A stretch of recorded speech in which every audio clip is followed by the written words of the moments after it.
responsible industry. And in order to remain competitive and make more money, many of the companies there don't require basic experience or physical conditioning. The result is intense overcrowding, excess debris, and litter, and death. And in general, Nepal is now banning certain types of tourism due to problems. But hey, the Titanic thing is still good, I'm sure. Not looking into it. See, it turns out that when people travel to an exotic location, they tend to have a lot of preconceived and often incorrect notions of what that location is going to be. We also expect to be catered to, even if the location is inherently rustic. After all, we paid a lot of money to be there, and the tourism industry knows all of this, and to be successful often works to satisfy those expectations of its patrons, even if those expectations are silly and wrong. And that's what we're going to talk about today, an industry that seeks to flood an area with people who feel entitled to a curated experience as opposed to respecting or discovering a new area. And ultimately, this dynamic destroys that location, even when it's specifically designed for tourism. Even before the coronavirus pandemic, low-income areas of Orlando were plagued by a lack of affordable housing, with families packing into crumbling motels. The Star Motel in Kissimmee, which was in disarray before the pandemic hit, was pushed over the edge by the recent economic shutdown. The motel's owner abandoned it in December. Since then, residents have been left to run the place.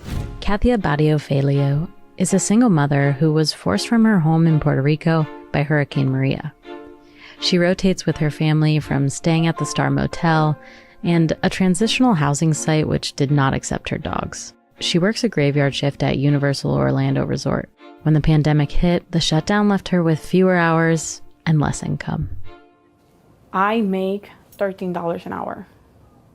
I get a $400 and something, $20 weekly.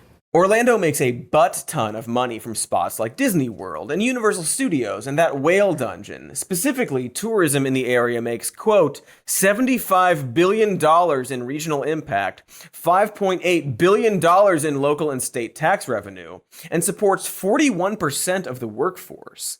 Yet, despite all those billions of dollars in visitor spending, Orlando actually has one of the lowest median hourly wages out of the top 50 metros in the country. And even worse, it turns out that corporations like Disney and Universal actually wrote or pushed through a bunch of the county's tax law. That means the majority of any tax dollars taken from tourism, like a 6% levy on hotel rooms, is actually injected back into the tourist industry for stuff like advertising and theme park infrastructure and orca shackles, one assumes. They really hate those whales.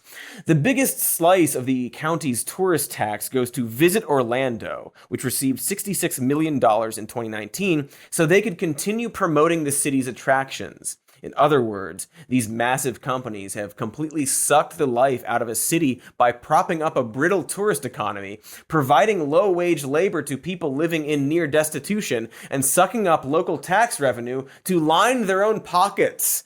My goodness, is there anyone willing to take a stand against these Disney fat cats? Happening today, Governor DeSantis expected to unveil a new crackdown against Disney World. According to the New York Post, DeSantis will announce plans to void a move made by Disney to strip the governor's oversight board of authority. This state is governed by the interests of the people of the state of Florida. It is not based on the demands of California corporate executives. They do not run this state. They do not control this state. Hey, there we go. Thank you, Ron DeSantis, a man I'm going to assume is very upset over Disney's poor treatment of their workers. If we would have put in the bill that you were not allowed to have curriculum that discussed the oppression of the Uyghurs in China, Disney would have endorsed that in a second.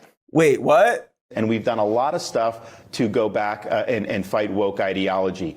Since our skirmish last year, Disney has not been involved in any of those issues. They have not made a peep. Oh, right, I remember now. It's actually fine to drain the life out of a community and condemn workers to poverty so long as you're not all gay about it. Sorry, I forgot who Ron DeSantis was for a moment, because of the goof I was doing. It is pretty breathtaking to watch this weird gob go after a company that actually deserves scrutiny, and then completely miss the actual problem.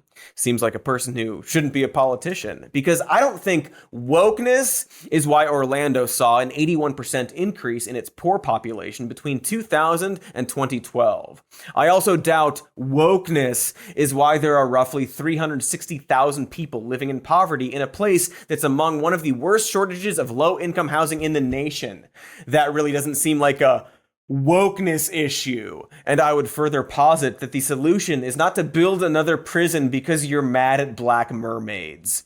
For the record, the solution isn't to get rid of Disney either. I'm not trying to shame anyone for wanting to ride Space Mountain, possibly on acid. And in fact, it should be stated that everyone should have the right and opportunity to travel and see new places, possibly on acid. Tourism isn't a bad thing, but the way it operates today is hurting the places we love the most. But again, no one should feel bad for wanting to visit a city or theme park or tourist location.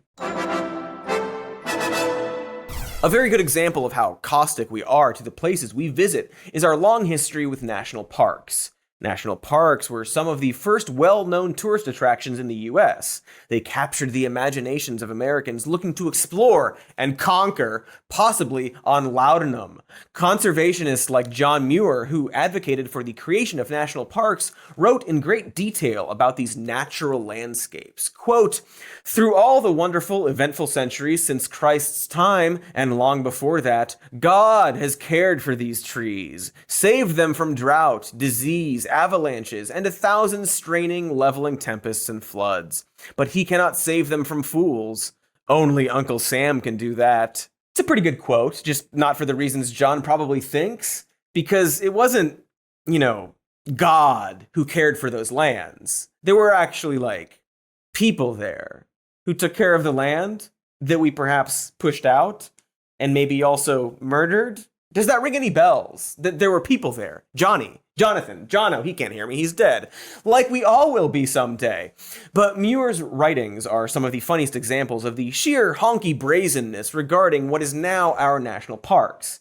John described Yosemite Valley as, quote, "pure wilderness. No mark of man is visible upon it," even though the Awanichi people had lived there for hundreds of years, until they were either killed or pushed off their land by state militia in the 1850s. But before then, they would use controlled burns to manage wildfires, increase pastures for deer, and maintain biodiversity. Something that John Muir would identify as landscape gardens with absolutely no understanding of how they formed. And if that wasn't enough to win him the title of most ironic dipshit I'm currently talking about, Muir would even regard native people as, quote, "most ugly, and some of them altogether hideous. They seem to have no right place in the landscape, and I was glad to see them fading out of sight down the pass." So, gold medal dipshit stuff. Muir would go on to be actively against controlled burns and even push for a military control of Yosemite. That strategy obviously had consequences that we are still dealing with today. Without prescribed burns, the forest floor began to pile up with dry fuel that eventually ignited catastrophic wildfires. Because these national parks were never blank slates of God-given beauty. People lived there and took care of them. And studies have shown that removing native populations from Yosemite Valley resulted in a decline in tree diameter and biodiversity. Regardless, the federal government adopted Yosemite into a national park in 1906, and it remained under military occupation until 1914. To add insult to genocide, the National Park Service had pretty much written off the critical stewardship of Native Americans on national park land, and only a few years ago did they even start to reconcile with that history. As for John Muir, his name is hung up in the rafters of several national parks, which of course it is. Are you surprised by that? You shouldn't be. We love honoring dipshits in ironic ways, and then when you mention specific harm they've done, you're accused of woking up the place. Some real Disney stuff. And to be fair and balanced to this dead guy, we're being a tad bit reductive about his views of Native Americans and his contributions to environmentalism. He did conserve a lot of important areas and say some respectful things about indigenous tribes, but he also very much did say all the other stuff too.